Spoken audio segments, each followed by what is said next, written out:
vậy đóខ្ញុំមានមោទនភាពខ្លួនឯងពេលដែលគ្រប់គ្រងបានពេលដែលធ្វើអ្វីមួយបានសម្រេចដោយដែលក្តីប្រាថ្នាពងពីមុនមកឥឡូវគឺមានអារម្មណ៍ថាសុវ័យចិត្តខ្លាំងមានអារម្មណ៍ថាធំធេងខ្លាំងសម្រាប់គ្រួសារធូធាគ្រួសារលែងពិបាកដូចមុនអញ្ចឹងមានអារម្មណ៍ថាសុវ័យចិត្តខ្លាំងបងអត់មានអីទៀតទេកាលពីមុនខ្ញុំធ្វើកម្មការនានារោងចក្របងដល់ពេលអញ្ចឹងទៅក៏នឹកឃើញថាចង់សម្រាកមកព្រោះអត់មានអីទៅនិយាយទៅវាអត់មានអីសល់ហ្មងដល់អញ្ចឹងខ្ញុំក៏ឈប់មកទៅមកដល់អត់មានអីទេមានតិចតួចដែរដើមទុនហ្នឹងដូចថាដាក់ទិញធុងទាំងបើហ្នឹងដាក់មុខផ្ទះហ្នឹងទៅចាដល់ពេលអញ្ចឹងទៅក៏មានលោកគ្រូម្នាក់គាត់ជិះមកហ្នឹងក៏គាត់ឃើញគាត់ចូលហូបអញ្ចឹងណាដល់ពេលអញ្ចឹងទៅក៏គាត់បានណែនាំខាងខ្ញុំហ្នឹងឲ្យខ្ញុំហ្នឹងយកដូចថាខាងគាត់នឹងតិចតួចទៅដើម្បីមកពង្រីកអាជីវកម្មលក់ដូរអីវ៉ាន់ចាប់ហួយយើងអញ្ចឹងណាបងចាដល់ពេលអញ្ចឹងទៅក៏ដូចថាស្រឡាញ់ខាងនឹងដែរចាដល់ពេលអញ្ចឹងទៅក៏បងអូនសម្រេចចិត្តថាយកទៅតែបងអូនយកគេត្រឹមតែ6000ទេអត់ហ៊ានយកច្រើនទេចាព្រោះពេលនោះវារៀងគ្រាន់ស្រួលថាយើងរកចំណូលមកបានសងគេអញ្ចឹងណាចាដល់ពេលអញ្ចឹងទៅក៏អត់ហ៊ានលូបច្រើនទេធំ6000ហ្នឹងគាត់ថាច្រើនហើយសម្រាប់ខ្លួនខ្ញុំមកចាដល់ពេលអញ្ចឹងទៅប្តីក៏គេអនុម័តដែរគេថាយើងសន្សំប៉ុណ្ណឹងសិនទៅកុំទាន់អានហក់លោតទៅដល់ណាណាយើងក៏ប៉ុណ្ណឹងមកយើងយកមកបំរិចមុខរបរយើងសិន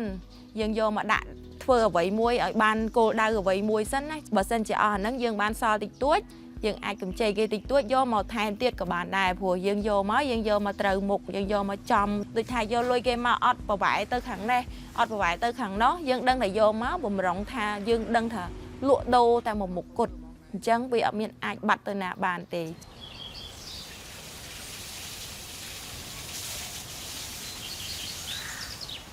ពេលដែលបងអូនបានកម្ចីខាងមីក្រូហិរញ្ញវត្ថុនឹងមកគឺប្រសើរច្រើនល្អច្រើនឲ្យកូនរៀនសាលាល្អបានមុខរបរល្អមុខរបរដែលដូចជាចិញ្ចឹមជ្រូក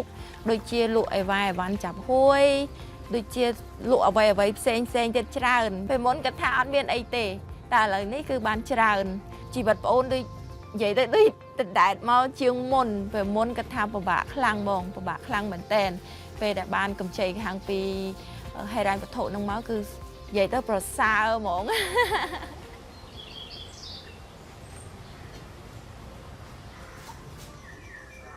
ពីជំនាន់ដែលខ្ញុំខ្ចីហ្នឹងគឺសន្សំទាំងពីរនាក់ប្តីប្រពន្ធទី1បងអូនសន្សំទុកសងគេមួយផ្នែកបងអូន